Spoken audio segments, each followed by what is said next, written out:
Hello friends, welcome to my channel Shirisha home lifestyle. ఈరోజు మన ఛానల్లో నేను మటన్ కర్రీ రెసిపీని చేయబోతున్నాను. ఇది చాలా simple, tasty and easy recipe. మీరు ఎప్పుడు చేసినా మటన్ కర్రీ చాలా పర్ఫెక్ట్గా రావాలంటే నేను చెప్పే మెథడ్లో ఒకసారి ట్రై చేయండి. ముందుగా స్టవ్ ఆన్ చేసి కుక్కర్ పెట్టుకొని దాంట్లో 3 టేబుల్ స్పూన్ దాకా ఆయిల్ వేసుకోవాలి. ఆయిల్ హీట్ అయిన తర్వాత దీంట్లో 4-5 లవంగాలు, 4 ఇలాచీలు, 2-3 దాచిన చెక్క వేసి బాగా ఫ్రై చేసుకోవాలి. ఇవి ఫ్రై అయిన తర్వాత కట్ చేసుకున్న ఒక ఆనియన్ని కూడా వేసి ఫ్రై చేసుకోవాలి. నాన్ వెజ్ రెసిపీస్లో మసాలా దినుసులు అనేవి వేసుకుంటే చాలా టేస్టీగా, స్పైసీగా బాగుంటుంది. ఇవి ఫ్రై అయిన తర్వాత దీంట్లోకి 1 టీ స్పూన్ దాకా పసుపు వేసుకోవాలి.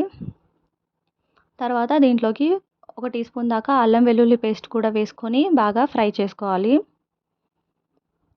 ఇవి ఫ్రై అయిన తర్వాత మనం కట్ చేసి వాష్ చేసి పెట్టుకున్న మటన్ పీసెస్ని కూడా వేసుకొని బాగా ఫ్రై చేసుకోవాలి. ఇలా మటన్ పీసెస్ని వేసుకొని మొత్తం బాగా కలిసేలాగా మిక్స్ చేసుకోవాలి. ఇక్కడ నేను 1 కేజీ దాకా మటన్ తీసుకున్నాను.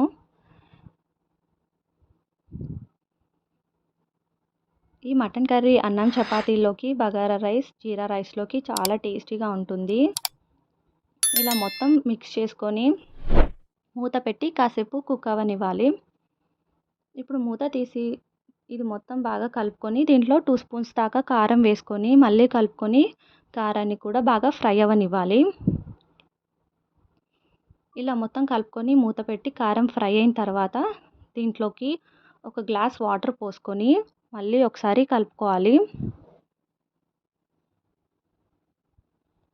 ఇలా మొత్తం అంతా ఒకసారి కలుపుకొని ఇప్పుడు దీనికి కుక్కర్ మూత పెట్టుకొని ఒక 7-8 విజిల్స్ వచ్చేంత వరకు ఉంచాలి. అప్పుడు మటన్ అనేది పర్ఫెక్ట్గా కుక్ అవుతుంది. 7-8 విజిల్స్ వచ్చిన తర్వాత విజిల్ తీసేసి మూత తీసేసి ఇప్పుడు మటన్ మొత్తం మళ్ళీ ఒకసారి కలుపుకొని పీస్ ఉడికిందా లేదా చూసుకొని దీంట్లోకి లాస్ట్గా కొత్తిమీర వేసుకొని అలాగే 1 టీ స్పూన్ దాకా ధనియా పౌడర్ కూడా వేసుకొని ఒకసారి కలిపి కాసేపు ఉంచి ఇంకా సర్వ్ చేసుకోవడమే. అంతేనండి, ఎంతో simple mutton curry recipe ready అయిపోయింది. ఇది చాలా సింపుల్గా, టేస్టీగా ఉంటుంది.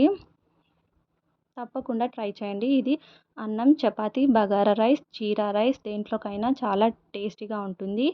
ఈ విధంగా ట్రై చేయండి. కొత్తగా చూస్తున్న వాళ్ళు మన ఛానల్ని సబ్స్క్రైబ్ చేసుకోండి, లైక్ చేయండి, షేర్ చేయండి, కామెంట్ చేయండి. Okay friends, bye. Thank you for watching. Thank you for your time.